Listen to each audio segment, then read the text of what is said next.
పాయసాన్నము కన్నను పాలకన్న, జున్ను గడ్డల కన్నను వెన్న కన్నా, కమ్మనైనట్టి నా భాష అమ్మ భాష, తేనె విరజిమ్ము నా భాష తెలుగు భాష. నమస్కారం. పద్య పరిమళం ఛానల్కి స్వాగతం. మిత్రులారా, శ్రీ విశ్వవిజ్ఞాన విద్యా ఆధ్యాత్మిక పీఠం పిఠాపురం 500 సంవత్సరముల చరిత్ర కలిగిన ఆధ్యాత్మిక పీఠం. ఈ విజ్ఞాన విద్యాపీఠం షష్ఠ పీఠాధిపతిగా శ్రీ ఉమర్ ఆలీషా గారు 1928 నుండి 1945 వరకు ఉన్నారు. శ్రీ ఉమర్ ఆలీషా వారు బహుభాషా పండితులు. సంస్కృతం, తెలుగు, పార్సీ, అరబ్బీ భాషలలో వీరు కవిత్వం చెప్పినారు.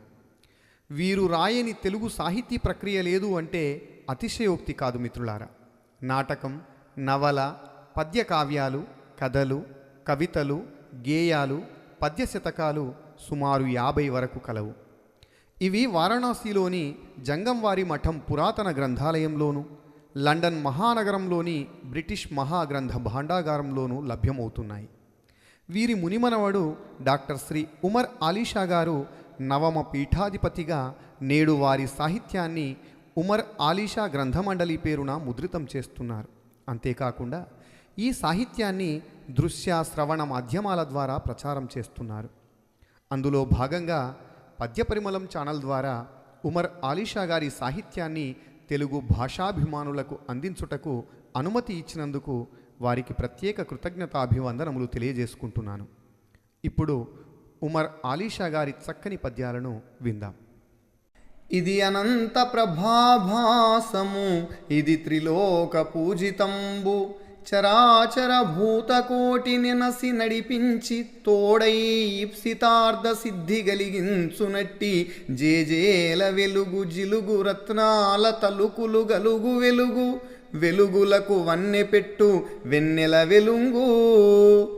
ఇది అంతములేని కిరణ ప్రకాశము, ఇది 3 లోకములయందు పూజింపబడునది.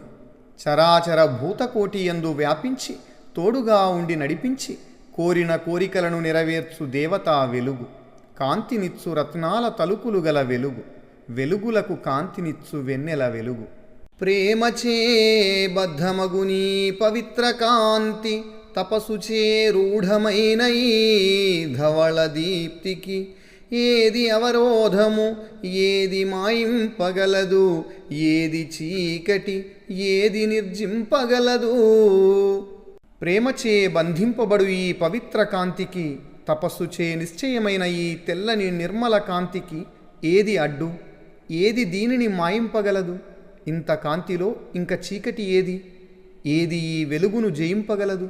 ఇది అభౌతికము, ఇదియున్ అతీంద్రియంబు, ఇది ఉపాధిరాహిత్యమాధ్యాత్మికంబు, ఇది అవాంగ్మానసంబు బ్రహ్మస్వరూపము, ఇది యథార్థమగోచరము, ఇది నిజంబు, ఇది అలోకాతి సుందరము, ఇది పరంబు.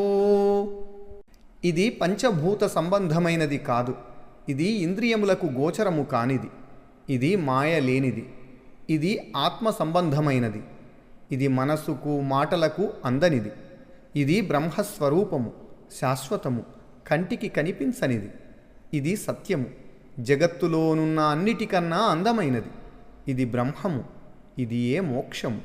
ఆ మహాదృశ్యమెంత దవ్వైనదొక్కో, ఆ కళారూపమెంత సొంపైనదొక్కో, ఆ ప్రభారాశియందు దుఃఖానుషంగమైన సంగతి ఊసునకైన లేదు, భయము సంక్షుభితంబు లవంబు లేదు, వంతయు కృతాంతమలినము ఆ వంత లేదు.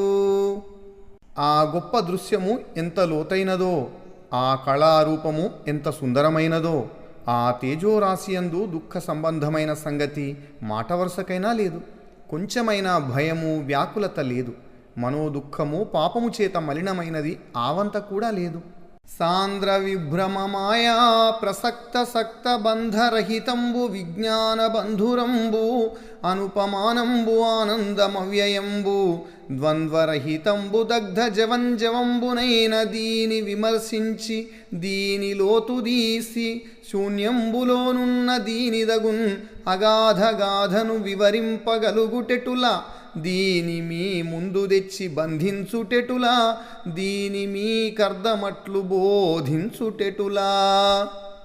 దట్టమైన భ్రాంతితో కూడిన అజ్ఞానపు ప్రసంగమందు లగ్నమై ఉండునట్టి బంధము లేనటువంటిది, విజ్ఞానము చేత మనోహరమైనట్టిది, దేనితోనూ పోలిక లేనట్టిది, ఆనంద స్వరూపమైనట్టిది, నాశనరహితమైనట్టిది, ద్వంద్వములు లేనట్టిది, దగ్ధమైన భ్రాంతి కలిగినట్టిది.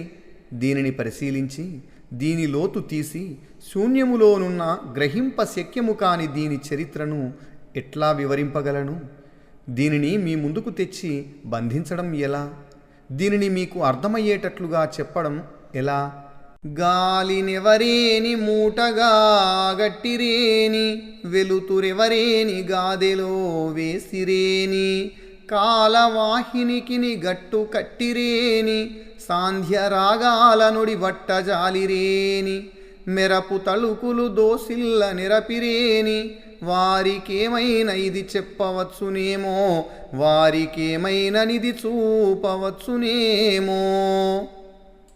గాలిని ఎవరైనా మూటగా కట్టినట్లయితే, వెలుతురును ఎవరైనా గాదెలో వేసినట్లయితే, కాల ప్రవాహానికి ఎవరైనా గట్టు కట్టినట్లయితే, సంధ్యాసమయపు ఎర్రని కాంతులను ఎవరైనా ఒడిలో పట్టగలిగినట్లయితే, మెరపుల యొక్క తలతలలను ఎవరైనా దోసిళ్లలో నింపగలిగినట్లయితే, అటువంటి వారికి ఏమైనా దీనిని గూర్చి చెప్పవచ్చునేమో, వారికేమైనా దీనిని చూపవచ్చునేమో.